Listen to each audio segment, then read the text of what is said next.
by the witnesses, by the documents, by audit, and by the evidence, and the prosecution is ready to present it. Sa kabuuan ng ebidensya, makitang hindi lang mga simpleng irregularidad ang nangyari. Objection, Your Honor. Malinaw Again, ito. objection, Your Honor. Honorable De Lima, I would have to stop This you. is out of I would line. have to stop you at this point. The continuing objection of the respondent is duly noted. I would have to stop you at this point. And I have to my stop due now. apologies, but kindly call your witness already. Thank you, Your Honors. I submit. Thank you very much. Kindly call your witness, Representative Chua.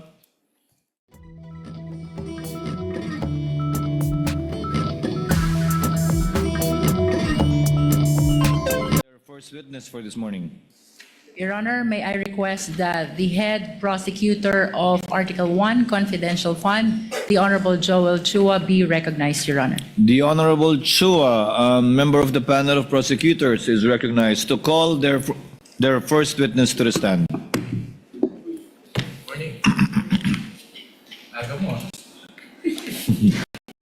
Good morning, Your Honor. Your Honor, same appearance for the prosecution. Your Honor, may we be given a 5-minute opening statement? May we request Representative Leila de Lima to be recognized by the chair, Your Honor?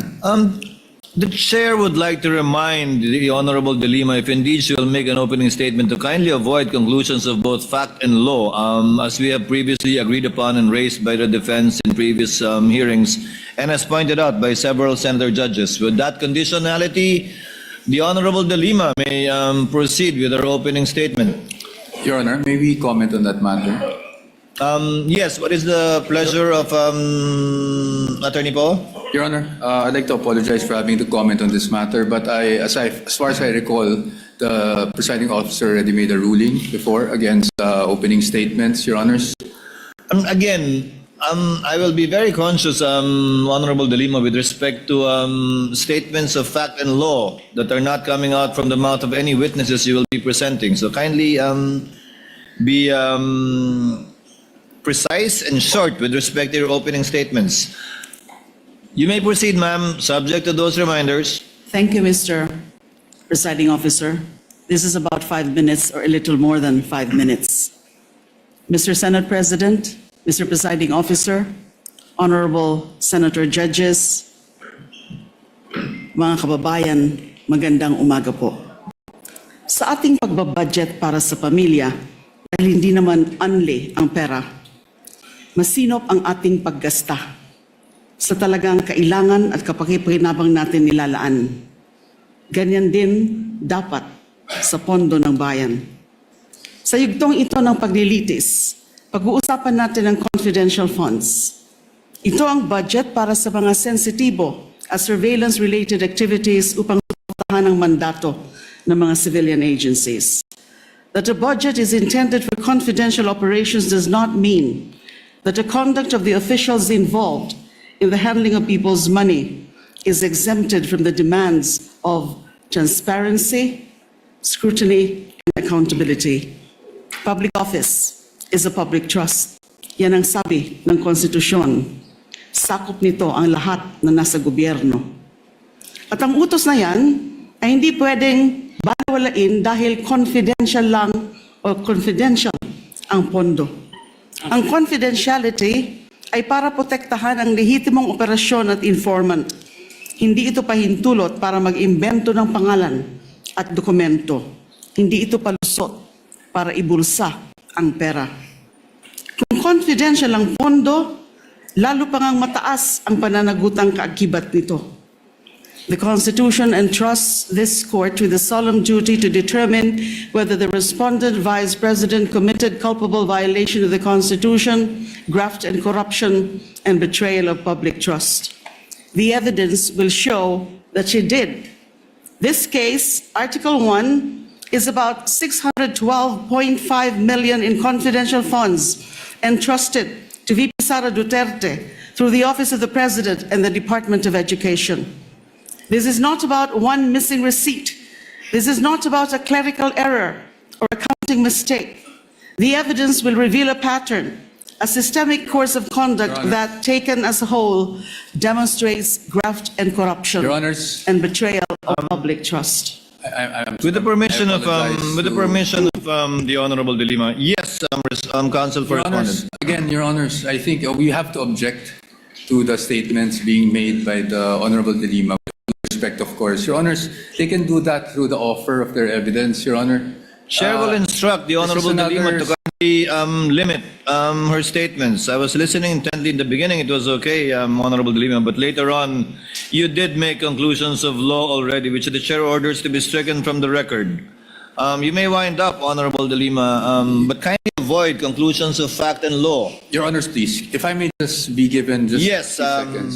Your Honors, ang naging problema natin nung huling pagkakataon na pinayagan natin yung ganitong statement at sinasabi na nga ng presiding officer is kahit naman i-strike off the record natin, narinig na po at nasabi na.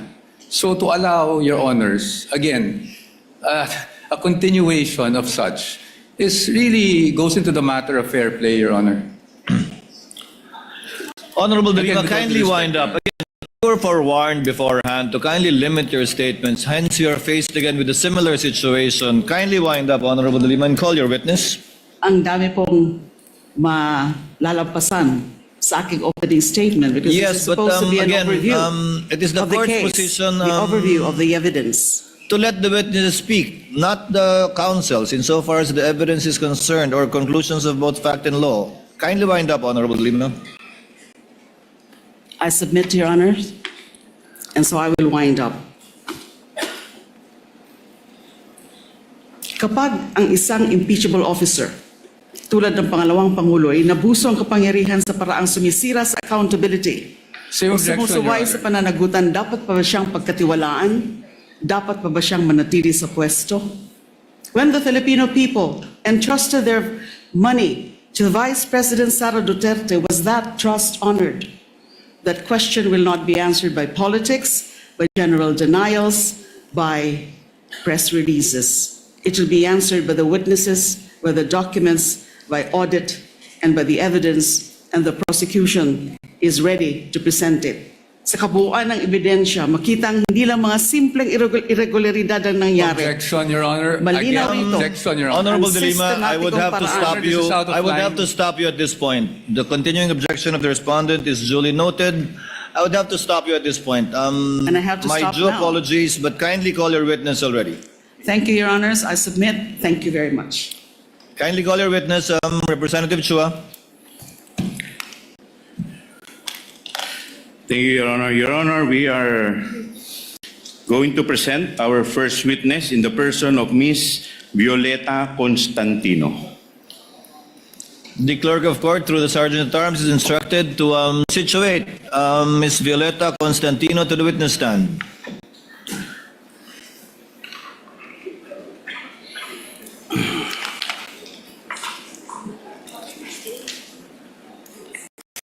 Kindly remain standing, ma'am. Clerk of court is directed to administer the oath to the witness. Please raise your right hand, ma'am. You, Violeta Constantino, do swear that the evidence you shall give in the case now pending between the Philippines and Vice President Sara Zimmerman Duterte shall be the truth, the whole truth, and nothing but the truth. So help you God. Kindly be seated, ma'am. May I proceed, Your Honor? You may proceed, counsel.